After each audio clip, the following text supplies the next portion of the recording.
একটা লঞ্চিং ইভেন্টকে কিভাবে reality show বানানো যায় and as a faceless content creator আমি কত চ্যালেঞ্জেস ফেস করেছি আজকে তাই বলবো। যেহেতু অপো রেনো 13 এর লঞ্চিং ইভেন্ট কক্সবাজারে প্ল্যান করা হয়েছে, সো আমরা সবাই একদিন আগেই চলে যাই এন্ড ডিনারে লিটারালি রাফসান শাবাব ভাই একটা ধামাকা দেয় যে আমাদেরকে একটা গেম খেলতে হবে এন্ড গেমের সেগমেন্ট গুলো এমন ভাবেই প্ল্যান করা হয়েছে যে আমরা নিউ ফোনের কনফিগারেশন গুলোকে হাতে কলমে চেক করতে পারবো এন্ড উইনার টিমকে 5টা অপো ফোন গিফট করা হবে। My team leader was super cooperative Shaon ভাইয়া and the first task was underwater photography contest. Ongoing কন্টেস্টে কি হয়েছে সেটা তো স্যাম ভাইয়া, জোলতান আপু সহ সবার ভিডিওতেই দেখেছেন। দেন তাশরিফ ভাইয়ের গান দিয়ে মেইন ইভেন্টটা স্টার্ট হয়ে যায়।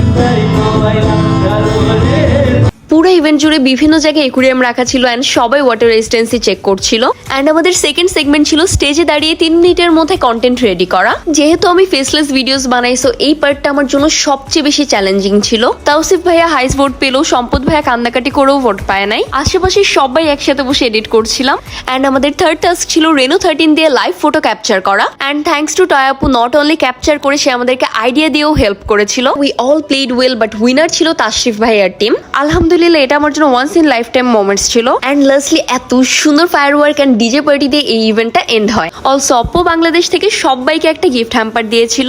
Lastly thanks to Oppo Bangladesh and Rocky ভাইয়া এত সুন্দর একটা বিচ পার্টি থ্রো করার জন্য। That's all for today. For more exciting videos don't forget to follow me.